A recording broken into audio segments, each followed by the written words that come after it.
Ministry they let be about Ministry of Sports and Recreation say a free around 16 the government into take it. 32 years. Yeah, to take it. 32 years. I support some of them come way there. So my baby say 32 years. That is why it's difficult to reconcile the minister's statement. Say yeah, World Cup. What's here World Cup? What's the ticket ma group stage? I think say sports minister won't try to cast an kakra. At least on stay back. As they say, Oba ne ono who do the communication aside the ministry, even on for blasters. On the Juma we no, anka director of communication for the ministry. Binanko yes, Juma man. Aha, nanko ye or yes, Juma man nesanyo manyama because Doto nensem no enshedance so. Enshedance so papa. Two, there is this argument here about na me say about for say coach no a big problem between Atizigi and Benjamin Asare. I don't think it should be a problem. Tournament na fa Asare ewie. Kebzo to tournament ye kwa home. Player bo hot chiri. Me fan of Asare. I believe Atizigi is a better goalkeeper than Asare. But Asare still go here. Ye ko tournament a. Zoto. Obi ko bon so tie chiri. Na movement be tournament na choose no so tell me say na tournament na choose no baby aye duru no so tournament na choose Asare and I think say o hwe the confidence level abema board odida post him say ya ebeye den say me menye sa argument no mo ye no da po ma bom kono so na wa me menye sa argument ni but the meme from experience kakra ma tournament tournament na for Asare. Okay. It is the argument be my border. Yem fan to baby ni mpiam fan to baby kura. Do that Asare to continue. No issue continue. I think say Ghana last in Colombia can be last match, Benya last match. Tima se man waka no. Ejuma o. E mo mfa enioma ndi agro. Enioma mfa ndi agro nse we are not going to play an easy opponent. On say I have this feeling I'm from so Colombia there. But now you are not playing extreme convincing performance. But there is a lot of work when it comes to our team. Your team no Ejuma wo papa. Almost understand. I'm saying how 60 goals in 53 months. Yeah. The average man. Yeah. So the conversation the average match you look at it. The show is still on. Na nyama France you know it is drawing a lot of comparison against some great nations bia you omo the history of the World Cup. Unse omo 5 solid attacking players bia. Just say whoever starts, you are in trouble. Olise, Mbappe, and Dembele are the main 3 guys who already did Obianco out in just almost started 11 no. But Bakola and Desiree and Bakutimi start no bit bench. But whoever starts, he's as good as the one now at the bench no. So this 5 and discussion about say have we ever seen such any national team at the World Cup with such talent, abundance of talent? Oh, many more Anna. A lot of names have come, national teams, and I'm say Brazil dominate in terms of coming closer in terms of talent. At the World Cup, how do you compare our team? France at this World Cup. So one tournament, Bebrenano, any players from there to make this comparison. At the 1958 World Cup, Brazil, Ecuador, was Sweden. At least we all remember Pele as the main man of that team. Vava was there, Garrincha was there, Zito, Zagallo, and deep Didi was versatile defensive midfielder on there. I am finding those attacking guys and all. In that World Cup in 58, at least you can talk of these 5 guys are whoever is on the field, you are in trouble. Just as Brazil deal with. Yes, Ubenya in 62. Even though Pele April Temti one year tournament in 62, but he was part of that team. Alongside Garinka was there, Zagallo was there, Vava was there, and Amanildo was also part of that team. In 58 and 62, Brazil MIA 5 attacking from midfield to attacking team.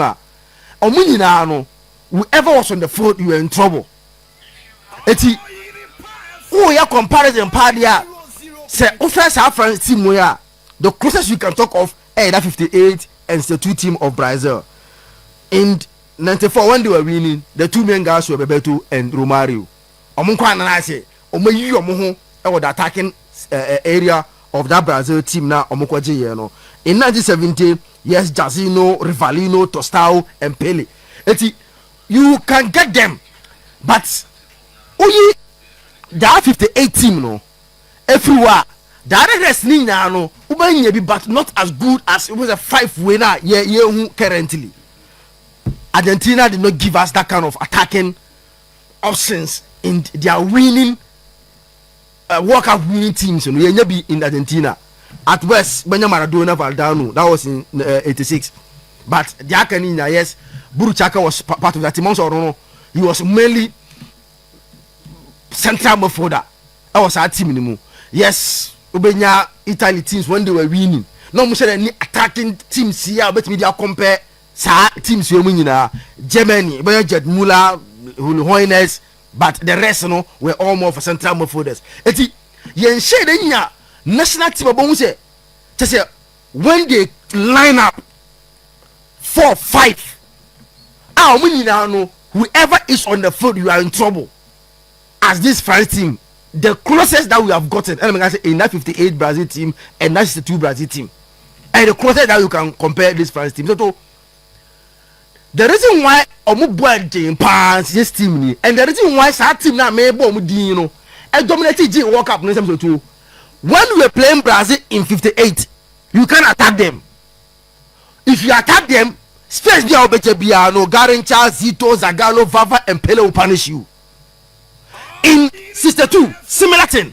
If you go forward, they were scoring goals for fun.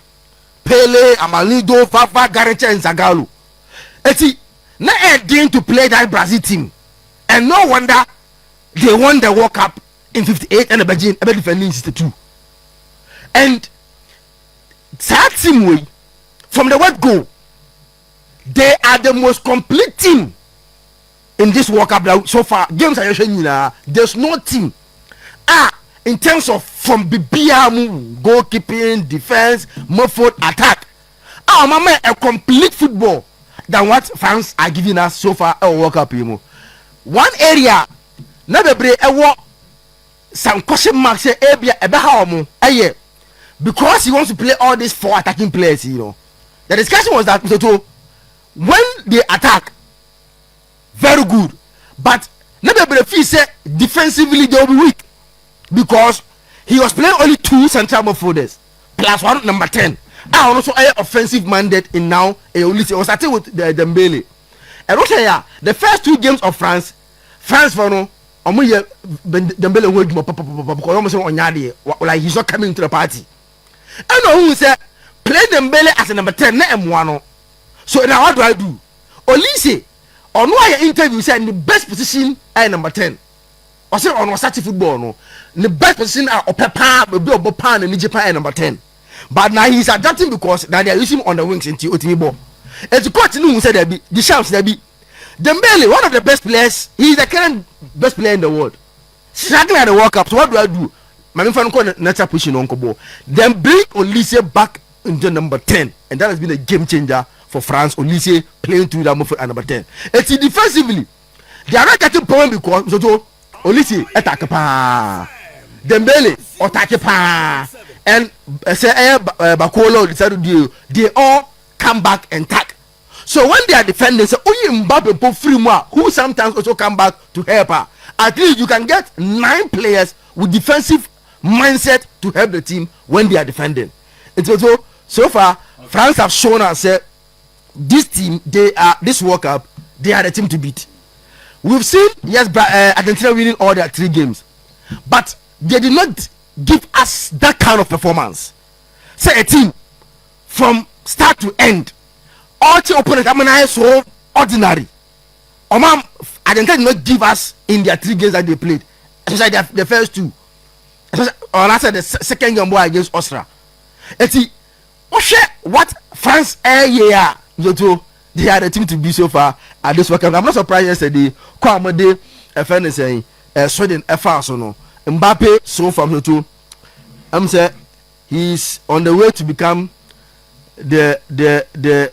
He just need another World Cup to become the maybe, because so far Pele didn't because of how dominant he was in the World Cup that he played. But one World Cup from Mbappe, his legendary status may even overpass what Pele did.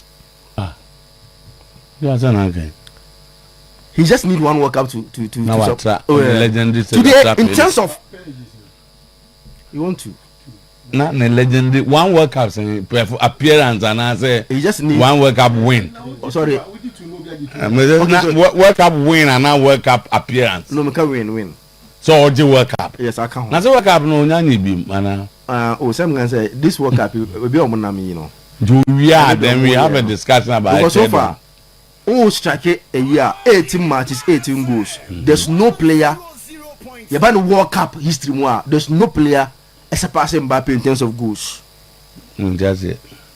Or the 18 matches, actually 18 goals at the World Cup in 3 World Cup appearances. That's a more. Just yeah, the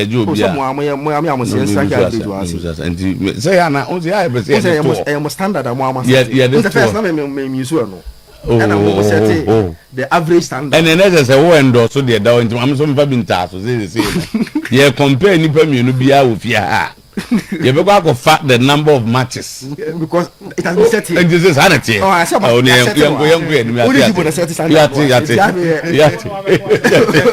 Yate, Zakito referred. Yate. I've quoted my source. Okay. Baby, I'm so, baby, I'm mapping now. So far, he just 1 goal behind Messi, 18-19.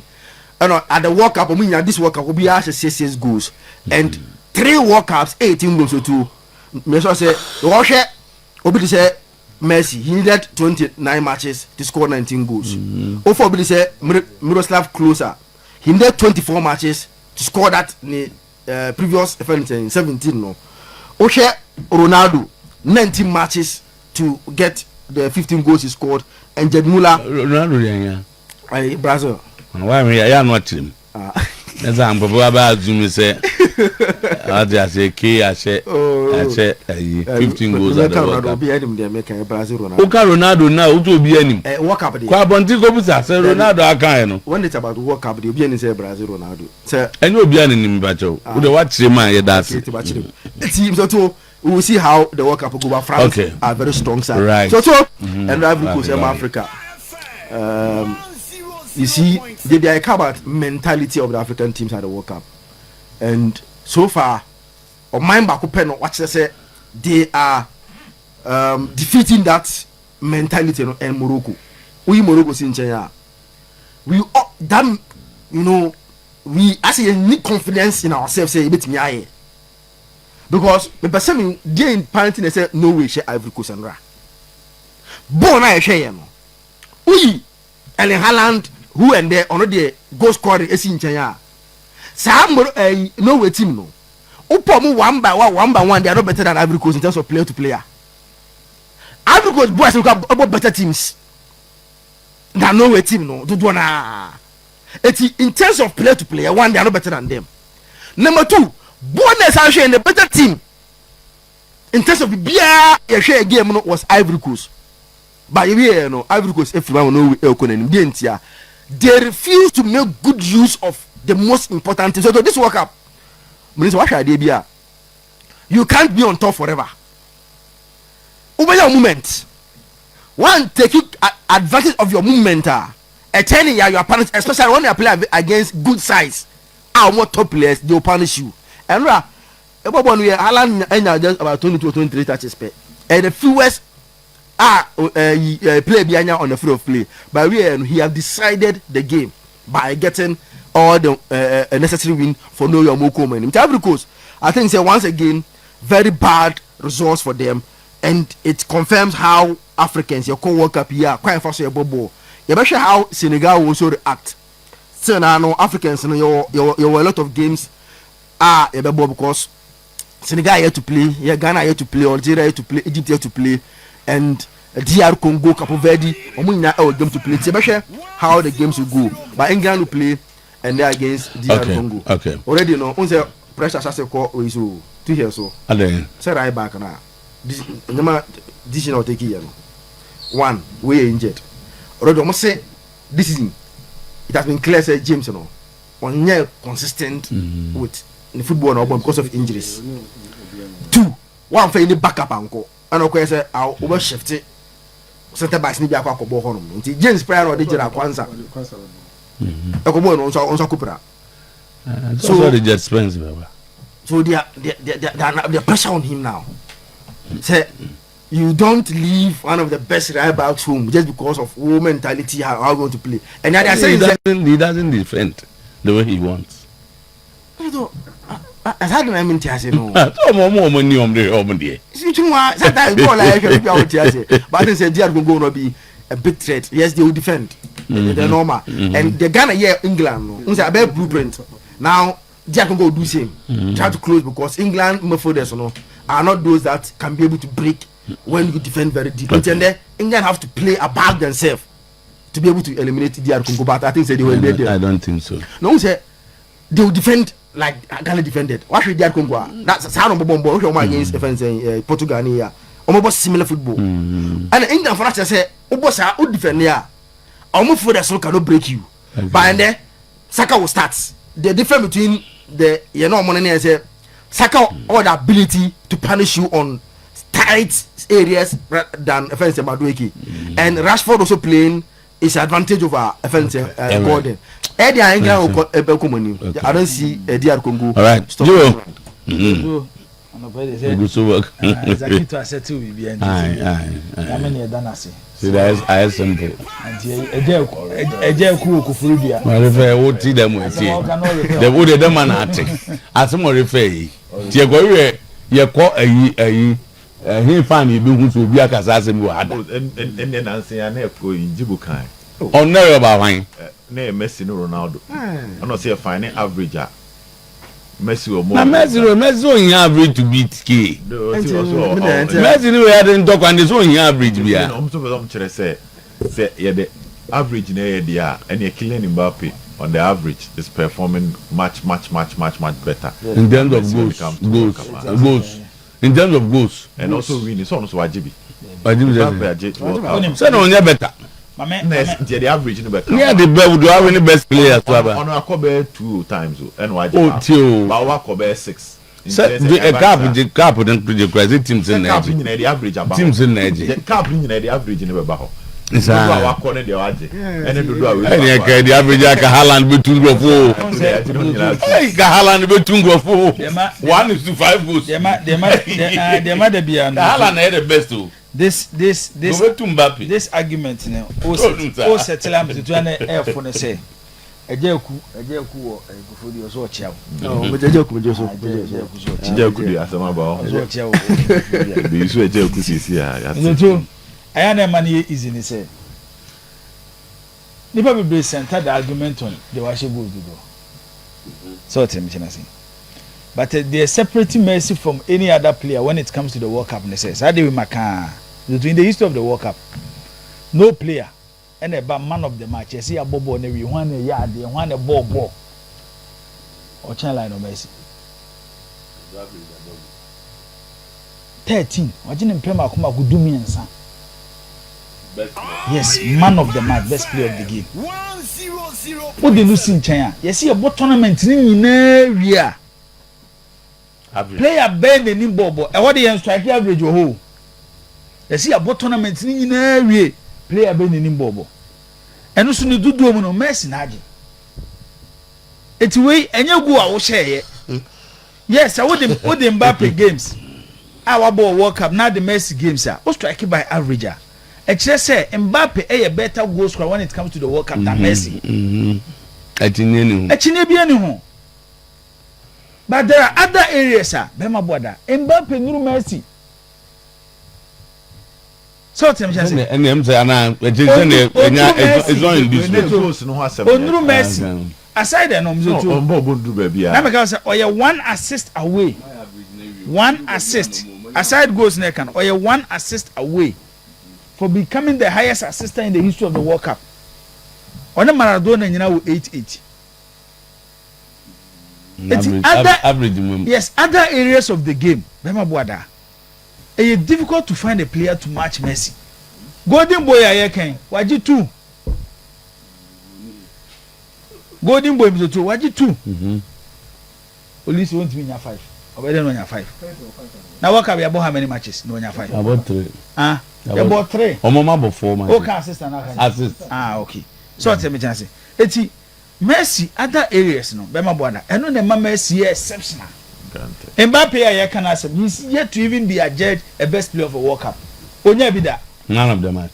Player of the tournament. Ah. Onya bida. And the third thing. Onya bida. Bema Boada. Obo 2018. Wenya. 2022. Wenya. I feel no about 2026. See a more tournament. We pa ni new as player of the tournament. We have players do a tournament. I'm so to be yes unkwana with the muslim. So tell me chance. Sometimes yeah you nyabo tre. And on say France here the amount for bomb abaso. But our teams and France are showing majority of them are out of the top 20 when it comes to FIFA ranking. The other side come at any table no. So when you say me a fan of Mbappe. Yeah. And I always worship his legacy. Especially at his age, to say you see Pejani say do no siba. Obi oni mi bia when it comes to Mbappe. Share. Assembly, people underrate Austria. Remember what I the last European Championship. Austria no many France no group. Ko he dey see wo. Professor no. Ko he dey see wo. Unim say in the last 3 years the most improved national team in Europe is the Austrian national team, followed by Norway. Say follow omo a follow ma o de mama mo example. Hwe Ghana ne Austria game no na hwe Ghana ne Germany. We dey two opponents no. Hwe Austria na hwe Germany.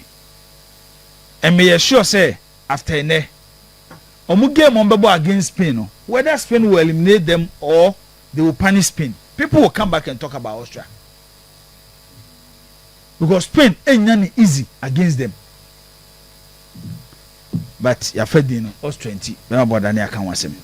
Okay, see be ko World Cup na me ka kire wo say France squad no mo de ba World Cup no. Doto ubetimi anya individual players am ye exceptional. Wo assemble individual players nko and guarantee you trophy. Enyoma bebre be ka the individual quality na wo no ansa na team etimi akọ competition akọ di trophy. Adana me catch you say France national team we. The ma coach bia o coach the French national team obeti no magic cup me wo respect man no. French four boys o so the titiri to mo me tuntum no. Mo ye very stubborn. Eti say o manage o mo to get results ah. Be ma bo da nye easy. Even how you control their ego. Etu dey ahwe. Me sure say we want your opportunity to deal with these French players. Kakra bi kura ba Ghana hana zoto no munye star hwe amature. Hwe na nsen ya Mbela. Hwe zeze. French ni anyankopon aboa no sa de talent kakra bi aka no. Se wo manage no, wo be bre. Only talent kwa we problem, no anya talent. Eti ekwa de hwe mafa so. Etimi arrange these players, getting the best out of them. Zutu enye djuma ketwa. Na matese na Kofi Zakito kebi sisi say amanfo started this French front line compare the greats in the game. Zutu if you don't win, you molding kind of greats no. What do you say in the history of the World Cup? The greatest front liner Zutu in the history of the World Cup. Hungary team na ɛkɔ 1954 no. From the group stage to the final game na Germany show no, which even after investigation by scientists ebe establish say German players ni edupi omo ansa no muti ni Hungary for nabo, because in the group stage this same Germany team Hungary show mu 8-3 1954. It's that front line of Puskás, Sandro Kocsis, Nado and Chibo. So to your ball World Cup ni we no match 27 goals. But when the Ethiopia momudi, people even talk about the Brazil of 70. Because for Brazil team na G58, Sweden 62, Chile. Now the first 70 team na G in Mexico, Pele, Jairzinho, Tostão, Rivelino as their front four. You will World Cup no match 17 goals. But the difference between that Brazilian team and the Hungary team is say Brazil team almost have front four names to me but the Pele, Jairzinho, Tostão, Rivelino no. You will no match World Cup. And almost story and they say in the history of the World Cup, FIFA say the greatest World Cup game ayabo at the semi-final of 1970 Italy and Germany. Italy share Germany 4-3. Italy bad that World Cup. They were European champions 1968. No much European Cup. But how are Brazil see discipline on more final no? The two. Into a Massa Brazil squad of 1970 no. FIFA say the best squad our country be assemble. Everything you need the Olise. The two. Koshe left-footed Rivelino. The Mbappe, go and watch Pele. The Dembele, go and watch Jairzinho. Say Desire Dio Sebacola, go and watch Tostão. Yes, France for ne yard, but ben border. See a very tournament no money kabia. The next generation will not remember them. Obian will make homo. It's a better hour, Bema border more air common, you know. Say remember Bisiako. And we are good results, and it was top level World Cup performance and almost showcase against Sweden. But we shouldn't forget, say one of the countries that have the opportunity to use the playoff our mobile tournament now no mass surprise Sweden.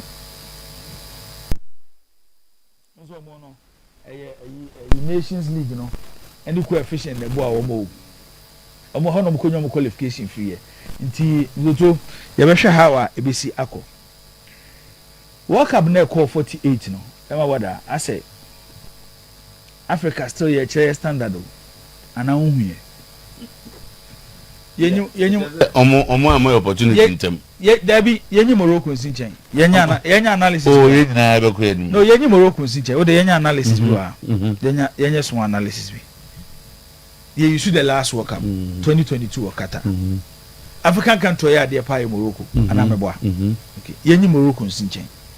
And omo de mba World Cup your match showcase. Let's pick the other African countries. Egypt. Egypt. In World Cup of 32 countries. Kadodo say na qualify. Qualification. Yeah, to the World Cup. Me yanko 48, yanko 32. So you got like top 4 na baba. Kadodo say na qualify. Be 5. You nya 5.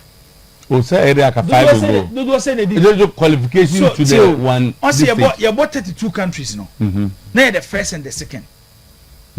So what you can say. And they qualify. And they about 48 no. 8 teams or more there by third position. So what you can say. It to the young rebel team go back to 32. Now you say you're going in the 32 country tournament. So to African countries do say na ke be call the knockout stage. Oh, can knockout stage. Yes, in terms of how qualification was. Oh, you know say Ghana say. Kiabese Croatia, you know say 2 na kwa. And it's a strategy. It's a strategy. In Senegal, our African champions, even though controversies on Egypt decide. The second. Yes, second. DR Congo decide. The third. And Ghana did third. And Algeria decide third. And why you? DR Congo should the third. Cape Verde were and Cote d'Ivoire decide. Cape Verde the second. Cote d'Ivoire the second. Second. Okay. And you move back, Mr. Two, you're back the knockout stage. Share the attitude of the Ivorian team and is it true? Sometimes the local coaches have more opportunity at the big stage. Make Africa coaches no be a free Kromo MS5 free Cote d'Ivoire. How one manage this Ivorian team? Anyhow, I eliminate two or more and until you ask yourself question.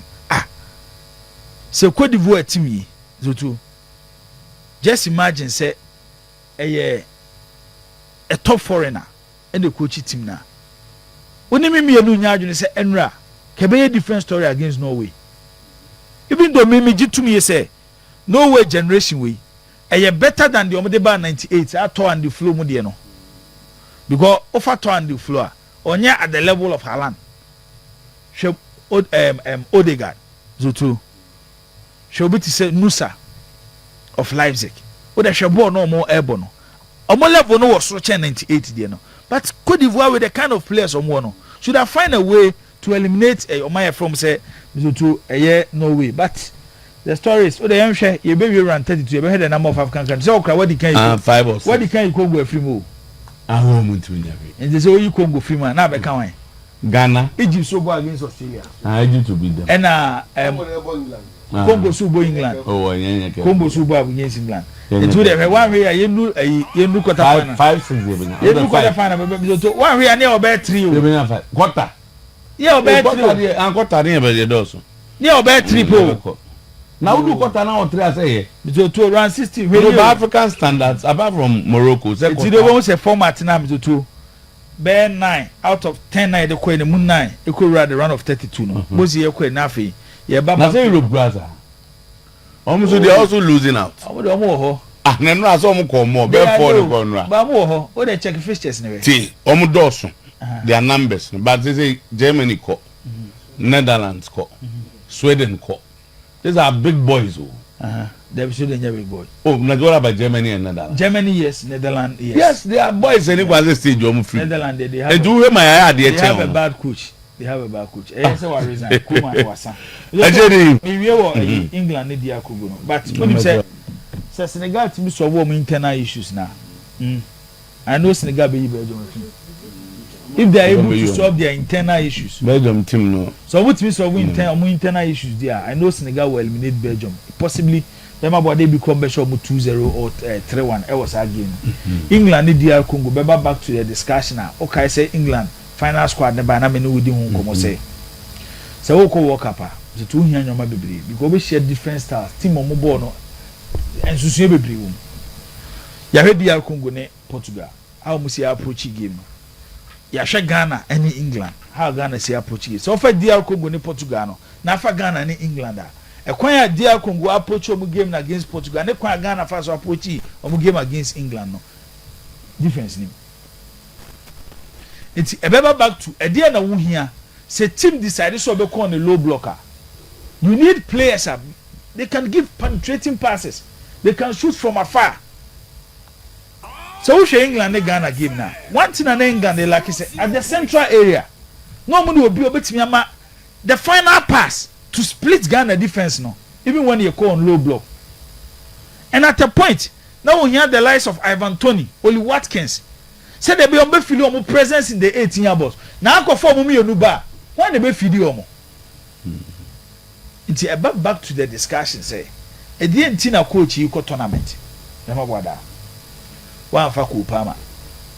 One fa Phil Foden. Sa de na ye ka no. Say England for here bi no. Sa players you should be to me the amount. It's ene against DR Congo. DR Congo will sit back. By the a year woman say no kwe woman say Zutu. DR Congo team ni better than Ghana team no.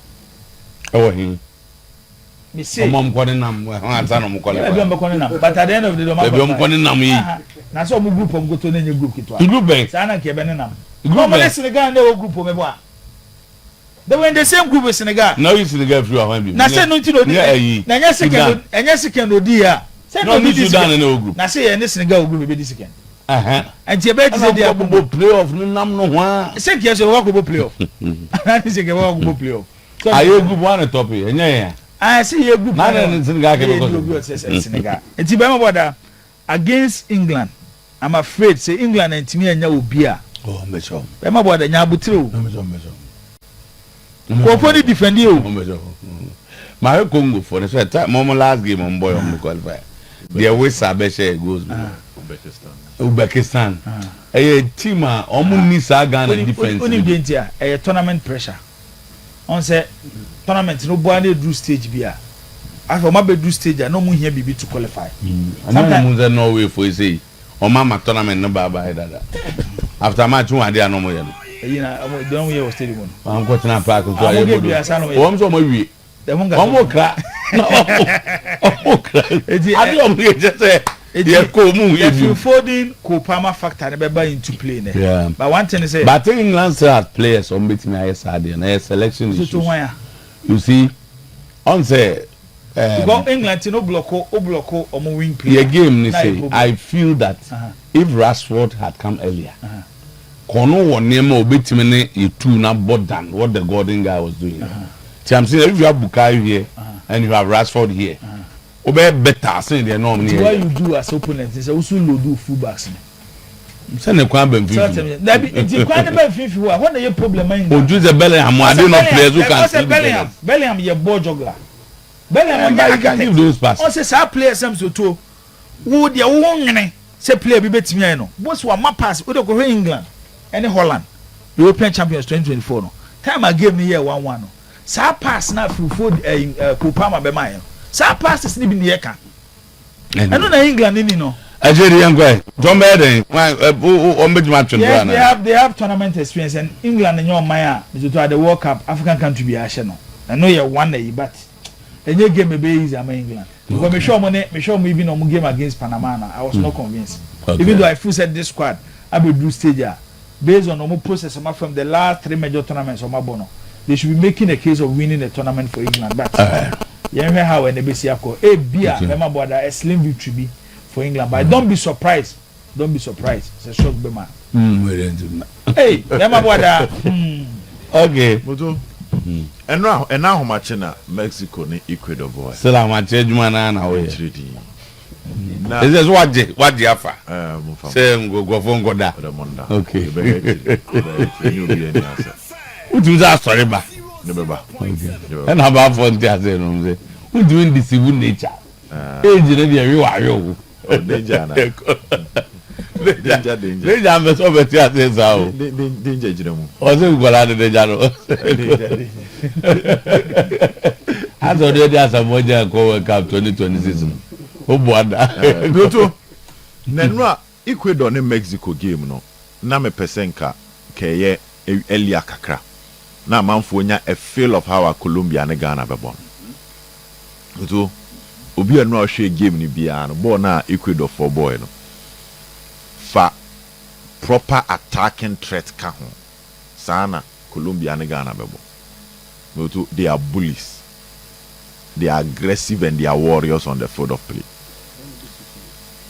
And it means that Ghana would have to improve on our physical aspect. And Kakre County said they have proper attacking threat than Ecuador. Attacking threat na Ecuador for ni bino. Colombia for ni will be. In Luis Diaz more, Luis Suarez more Mobeba, James Rodriguez. But Ecuador for ni James Rodriguez, what the ball? To amazing player. He's an amazing player. No guardian here. How was set it tempo. I'm in few nduru. I'm over 34 5. The core conversation around Ronaldo near said, we jine match and Aman no eluku normal. If Ronaldo had retired, Ronaldo had retired. Can the conversation example back one man done no fight.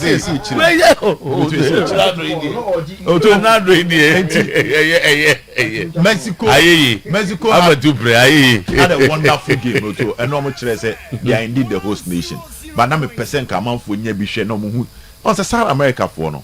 Even Brazil is almost trying to win off England. Congo. Yeah, even Brazil, Mexico for any DR, any Argentina and too. They introduce the physicality in their game. But Canada, to physicality level no was so, and they also have a bit of technical ability. the Ghana game will be interesting to your Baha. But I'm Mexico for Nabaso.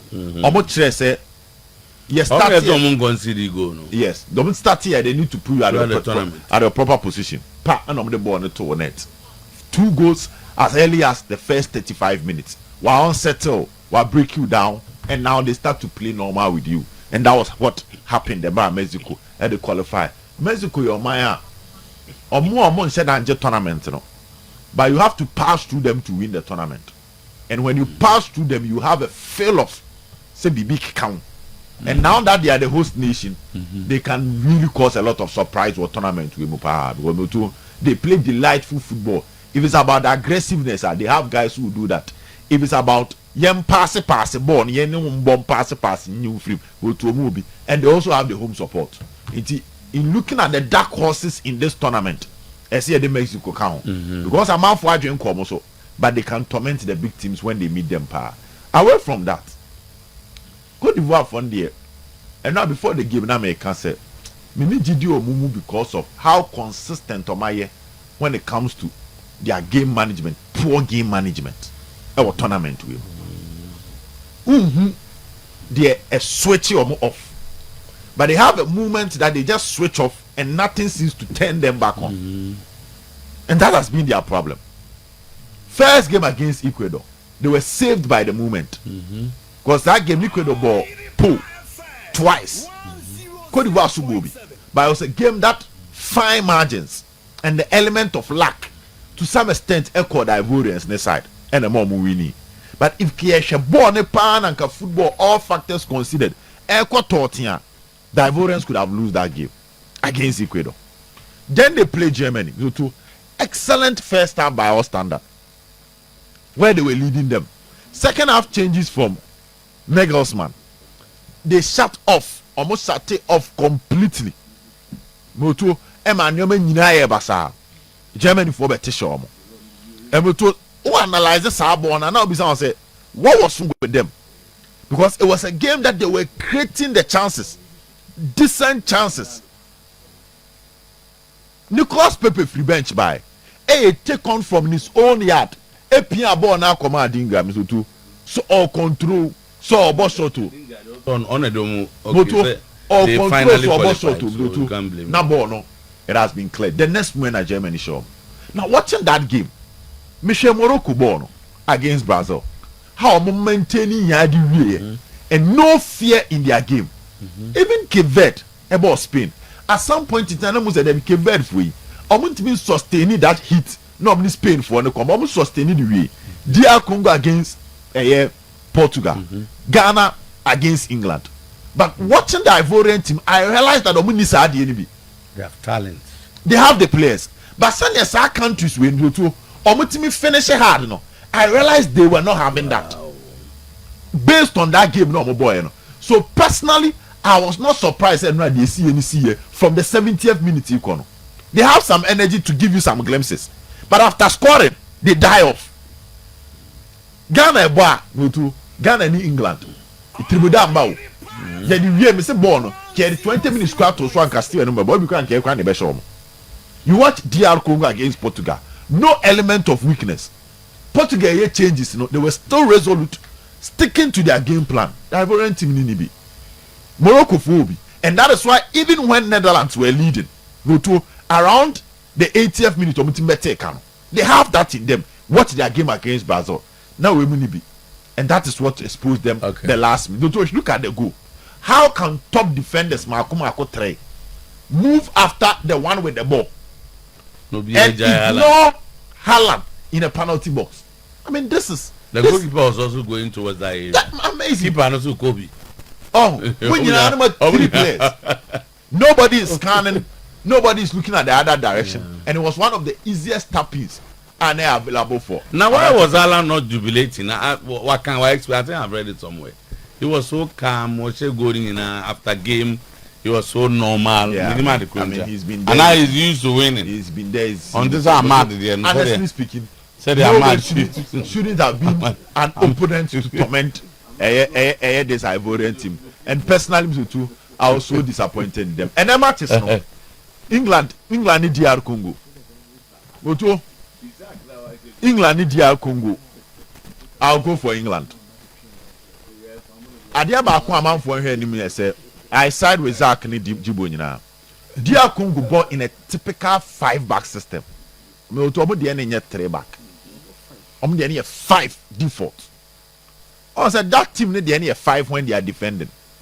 But I check here most of the time Denzel Dumfries or what any more baby cry as a right winger. That is not DR Congo. So the best way for the English team is to unsettle them as early as possible. One other thing about this DR Congo team, they have some players at England for the develop one, but they were not players and committing and making England team no based on certain factors. And now DR Congo for the form, use some family members, even to some extent, not politicians, in getting some of these boys to come and play for DR Congo. And to to a true baby say, me also say everyone want Bisaka be through Rashford. And also be through Anthony Gordon. Yes, on Surubia. And that is why as early as possible, and so Bubu ma pray. Also Ghana and England. Now you throw the beginning. But your boy first half you who's a kai and you know. And you twice on your boy. And you see now pa not okay. You don't let them build the confidence. The moment they build the confidence, it becomes difficult for you. Advantage England, but there could be shocks. Yeah, more England there's 60% chance of qualifying. Oh, and you're 80. I'm almost 60. And you're better, sir. Okay. Senegal must find a way around Belgium. Okay. Belgium are not in their A game. They are not in their A game. But Senegal for us a problem, maybe. I'm Cote d'Ivoire for the problem, maybe. So how game or to how matches now? How game against France? On my boy, the boy over there. Right. How game against Norway? Same thing that happened. Last game against Iraq, no Mubieja. I'm just hoping that the coach will learn something. Squad no the ball against Iraq. No. They had something. These young guys were hungry. So the thin line between using experience and young guys will be the key deciding factor in this Senegal. Thank you, man. Tino Nebana, you know, I can't bring back a Musa as a Unipa disabled. One year careful Tottenham. So there was a mom Boca Cono. I heard December to know. Is it what quite 285? Tottenham was there. You know. Are now disciplined. This is what I'm on. Oh,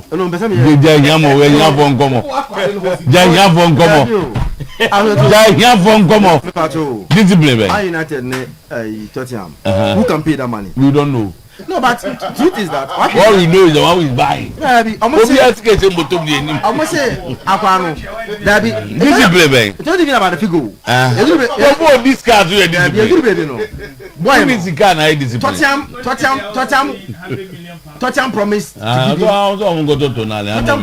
and Tonali has agreed more money to the boy. 100 million. And United say to Tottenham.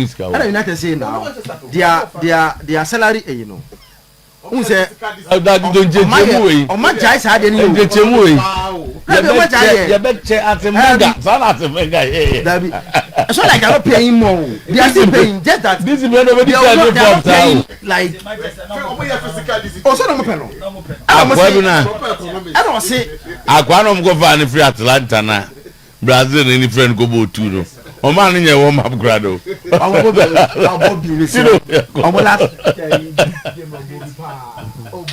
Atwema Kwagoma Community Bank PLC. Abusia manuma madena menka wo se bank na wo de ho kobo no anya dina ya odekeke. Na mum ya hwenhyehyɛ na wode atodwa no. Ya maame no mabunu maso no brɛ ne kakra ɛwɔ hɔ. Sanso ɛna ya maame no ɛne mabunu no enyema mu odin. Yesi bra bowura ya so ye ma 10k 100k Pako tretre adwuma ne mu ono pa ho a hyehyɛ bia ye de aba obi ehu sampa susu loan sanso na SME loans ni nyina ne ade a etwaguo ɛwɔ ya so branches ne dɔso head office no pechi number 2 momodim na to nsa frɛ yɛn ɛwɔ 0322 298 900 0594 101 200 no wanya omo amanyama nyina no etimi akoyie ya pesi horse engine oil ni bi na fa go car engine oil ni mu imported engine no wo de kwagichi ni bencheye ɛmmɔ ne hwene ɛnyɛ hwee ɛbɛkyɛ nso ɛde amaw ɛno nti ɛduru sɛ ɔsesa no a kae sɛ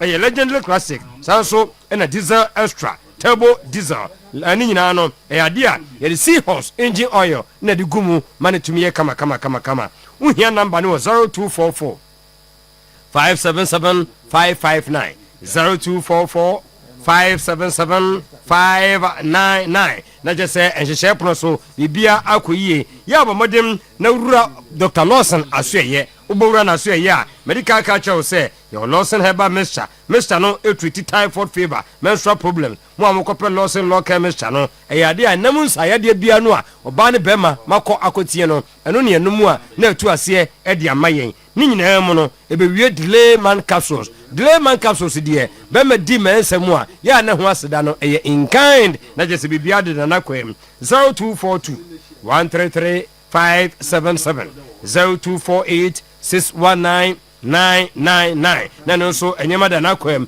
edu herbal center abusua mamoden na kowura na so ye sanse stroke no wo ho specialist ya de na efense chronic diseases no obowura na so ye a omra no ni watene nyina de afuru ho no mo ye onipa bebre wa bontem ye wo edek malakio edek tonic edek herbal mixture na SM bitters yes ebomoten eboa mabema fra dumu kwa dumu ewo empem ye koma nkese mba fi krom akra eyodoko official town 0558 37 9545 0201 04 4221 nano so nyama de dana kwam kama eni ti anka wo se boss by electricals na no pay enkofo aduru ha omoto electrical appliances ni bi e de free ha brana beto de e wo 0536 095 966 0536 095 966 na nyama akoyi mu nyina ka ho na wake up no yeguso e de ho live commentary de brewa ne yebeguso atoaso mamenka wo se ene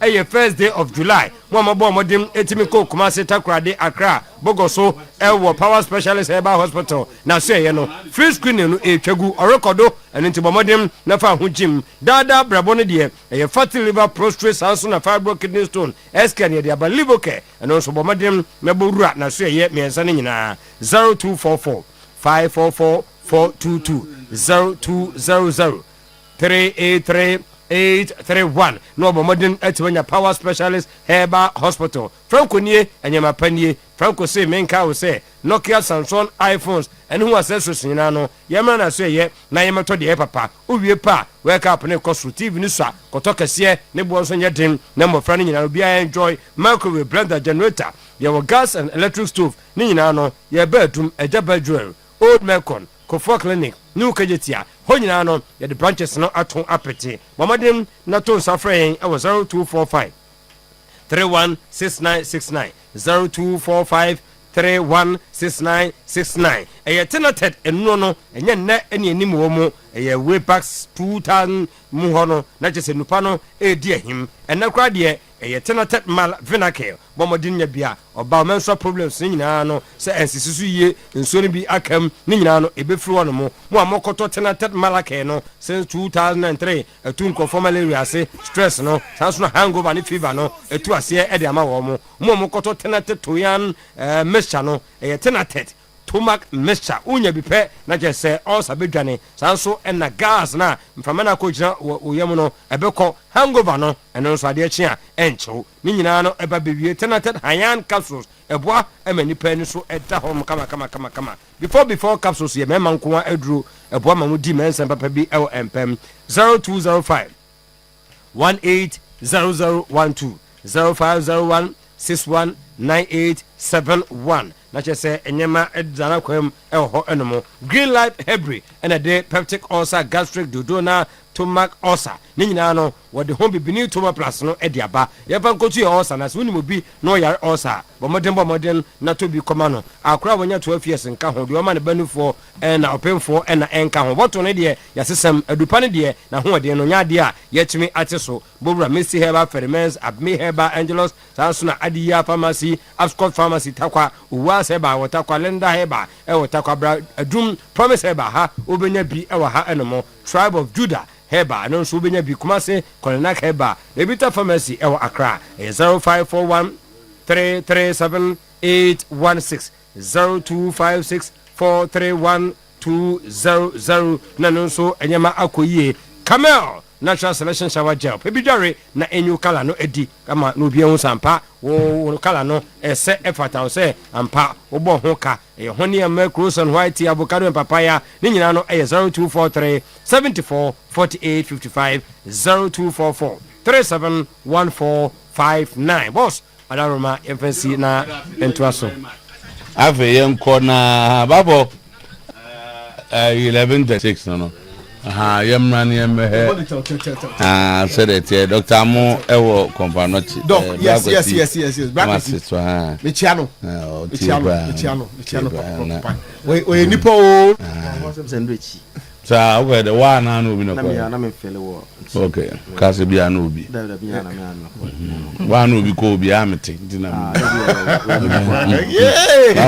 oh David one was no obi akọ oh so bi a ma me obedu that's media me oh so be fa ho be David doc de mo bi amoye ntem e de obi amoye ntem Etia Dr. Matthew so hey super super so at yeah go etino yenko visa yenfa honorable Kofi Adams starting eyes on the trophy. We are charging towards the World Cup mortality. The last 16 and 8 is not an issue. Crack, is not a problem. The project is we are chasing the trophy. Honorable Kofi Adams.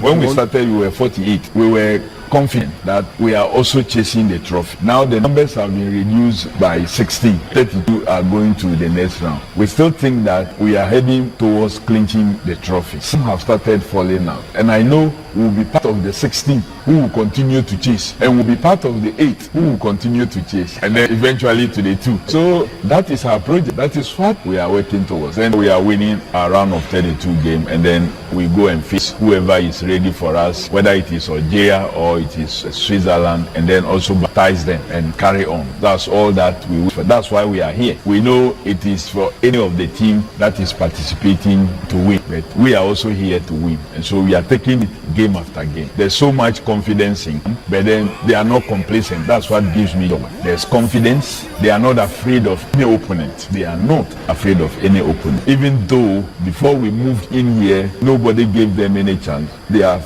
confidence in themselves that they can make it and make the world proud. Not just Ghana. They want to make the world proud. They want to set an example for the world. Tama, or see, we are not afraid of Yansubia. Biara. Would ye, if you are the Yaka Columbia Shahoria, wow, we are ready in bra. Wow, we are ready no bra. Many honorable, Miss honorable, I'm in Neko. Me Janet, side papa. And see, you see, I wake up and is coming home. When they proper coming home, no. After that heroic performance by Benjamin Asare, Carlos Queiroz is in a dilemma as to who become his number one. As Henry Asante says, Atizigi is ready to go. Yes, Jerome has been working on his own. Today he is back on the turf, which is very positive. Jonas has also been working on his own. He's back on the turf. It's also very, very positive. Antoine is also back. Hopefully all of them will have the integration and should be fine for the game on Friday. He eligible for selection again? He's always been in contention, just that the coaches decided to go with Benjamin Asare. I'm sure after the game against England, following his exploits, they decided to keep faith in him. But Lawrence is available. He's very sharp, looks very calm, looks very good. He also brings different dynamics, different options in terms of the goalkeeping department to the team. But who calls the shot is the boss. He's the head coach. Eddie Tama, you see, the Atizigi I full training. Bibia I kama. Ti aka who becomes the number one. And no Carlos Queiroz Juma a obey. Na me fa we ma na yenye na we dey team no. We need only a competent local coach. If you need our support, we do okay 1 acre. So yes, supporters. Ya umbeso muzeti na zimi musao. Me amizeti. Say ya no beso 1 acre san. Me pacho we NCC for no. NCC ni ben.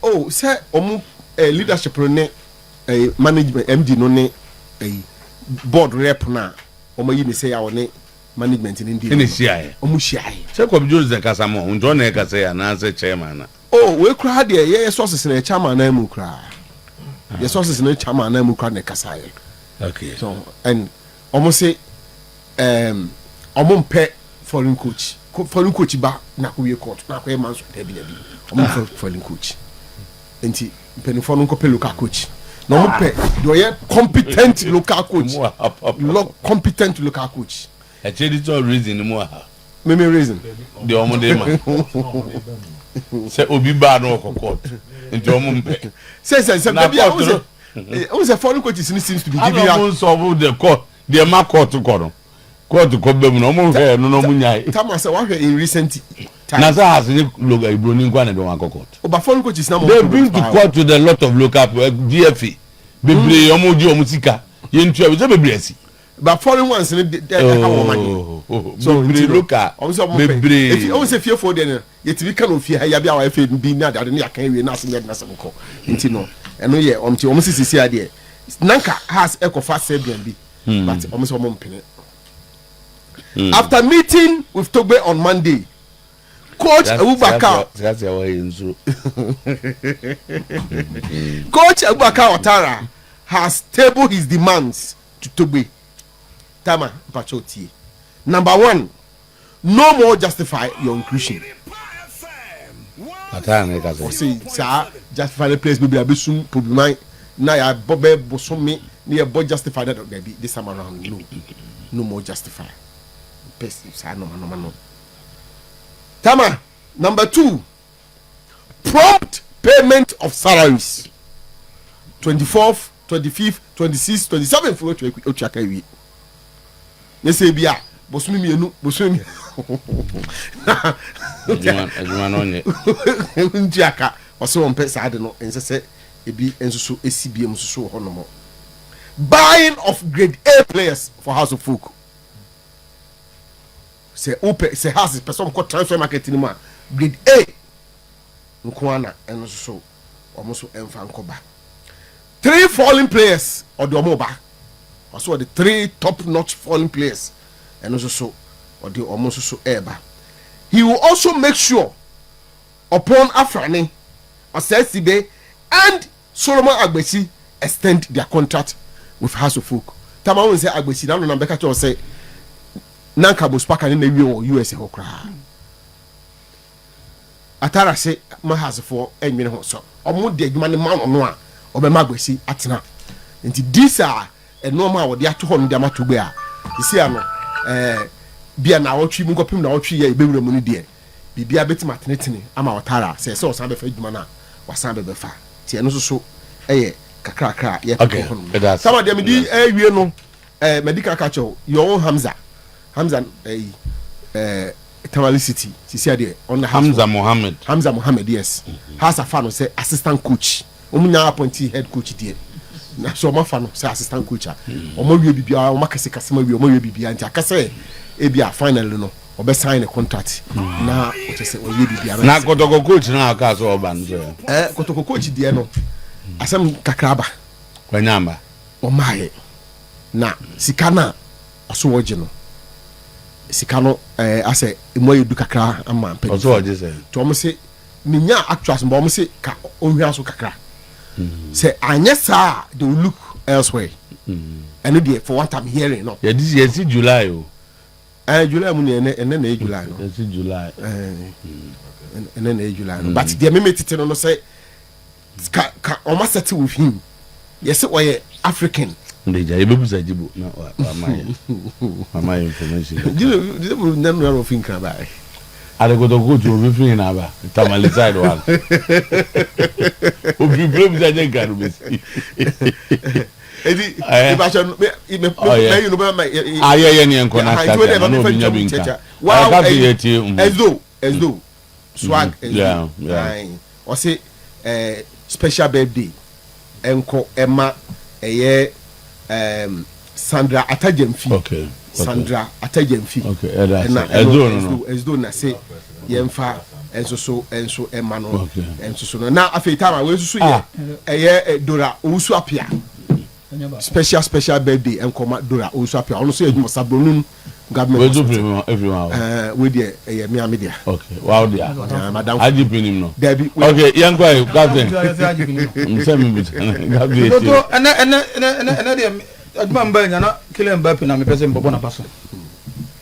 Oh, I did work up you prefixing the statement in the other assembly. To Mamakwana, Memo Branton Abaso, because the stars were impressive. When you show a player was as usual, impressive stars. When you show, so too. World Cup matches and World Cup proper matches now, but 18 matches 18 goals.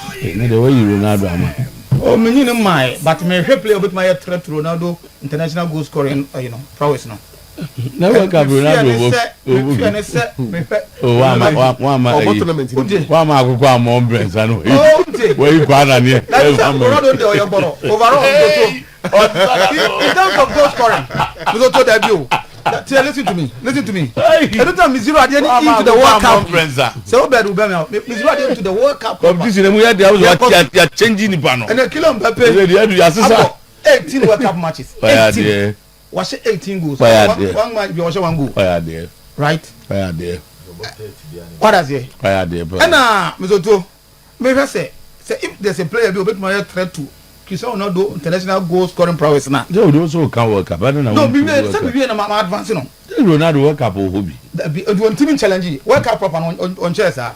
But when it comes to international goal scoring there. That's a World Cup discussion how so be. International Belgium no pay. No. Me bebo na baso. Ana me ya. So why then? Set the international the World Cup goals are watching.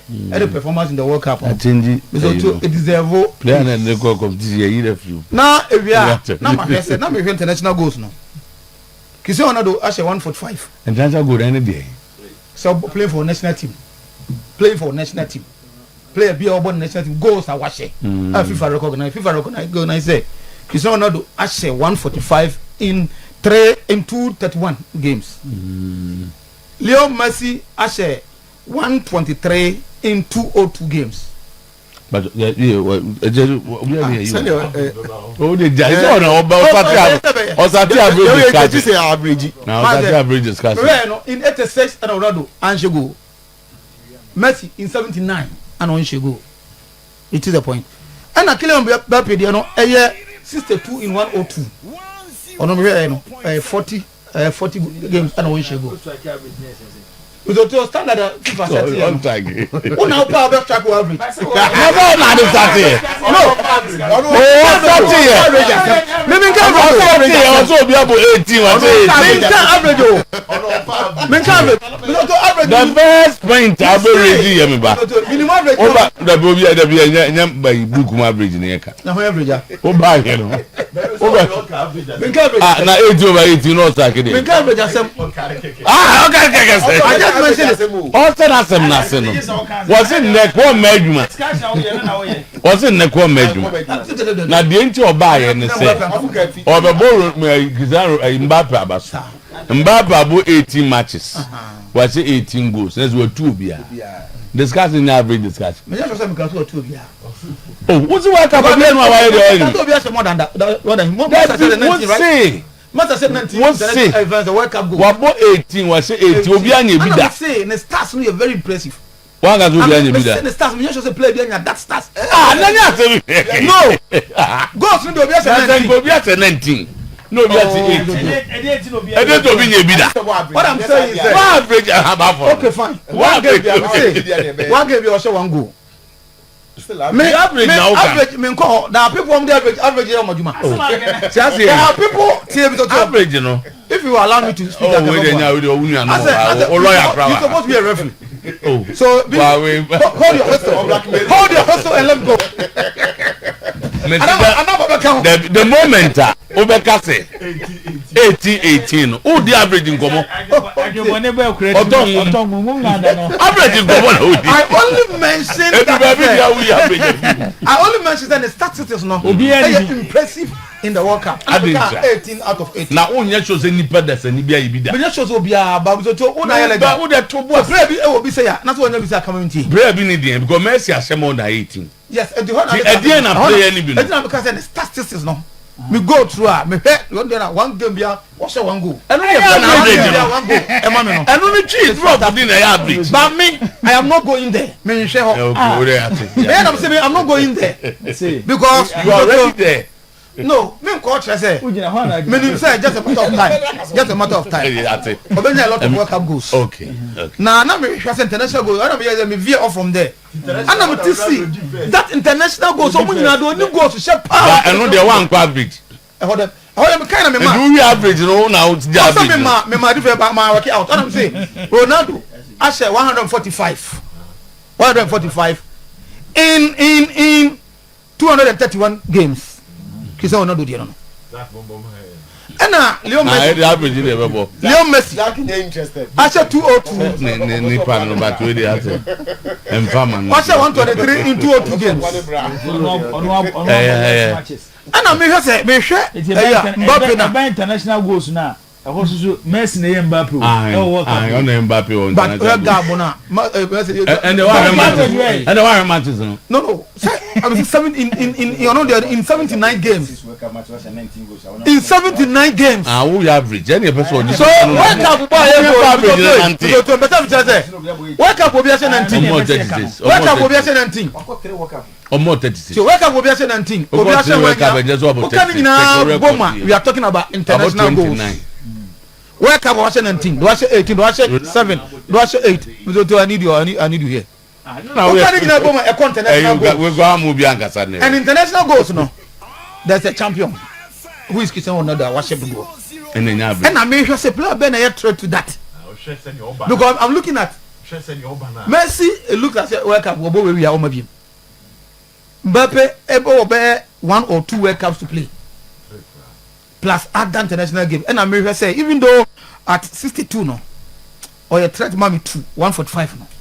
Okay. Per goals are washing no. That's what me born about. The come try and come you ntem. Na bet for Haaland so am yeti. Me wia man ko Haaland ko World Cup back was I think Haaland oh yeah to Kwana. Haaland I think was 60 goals in 50 something games.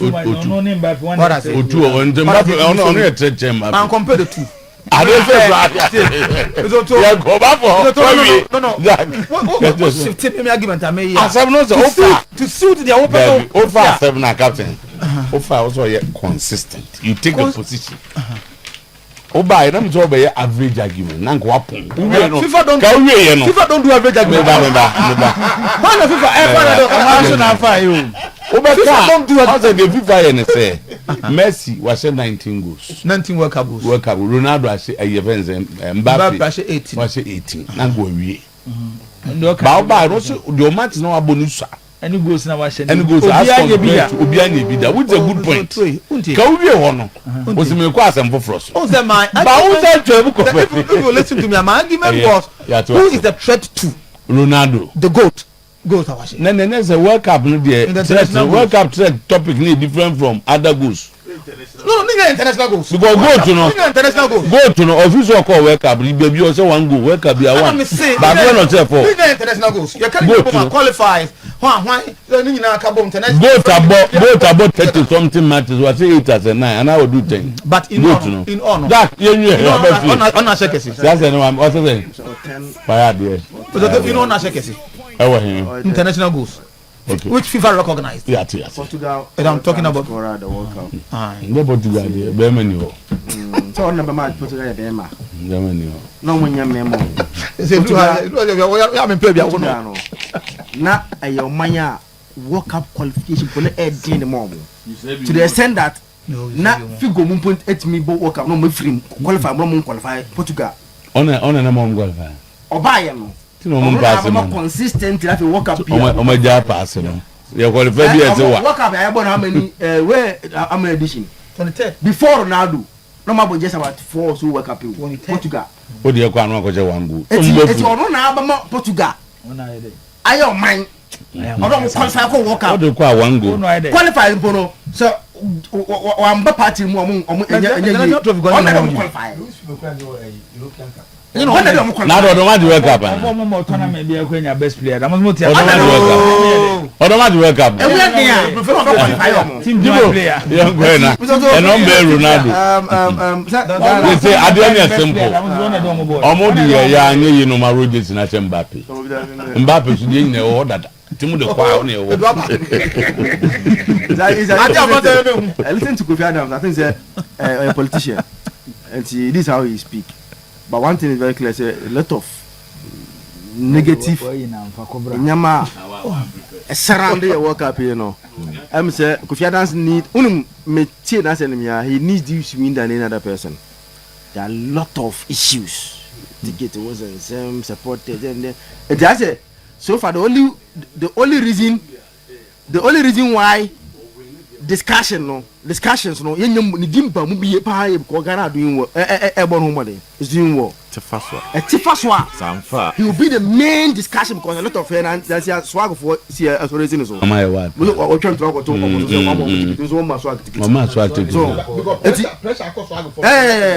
swag ticket no ko do bottom man ton no on a platform where to go the swag president was asked questions. Say now we work with the ticket. And he brave America han. And also a man ticket. So he called the minister. And the minister so there one can saw the mass swag as a body. Name of the my individuals. E be o sia. No a man be o swag in interviews o man swag be. Na dey ade ko che wa damfo a. E bi ane ne ko school, bi ane no party. E bi ane ne o constituent the member. O ye den ade o dey man swag. It was one farmer swag. But the mind individual. Quick one, nothing.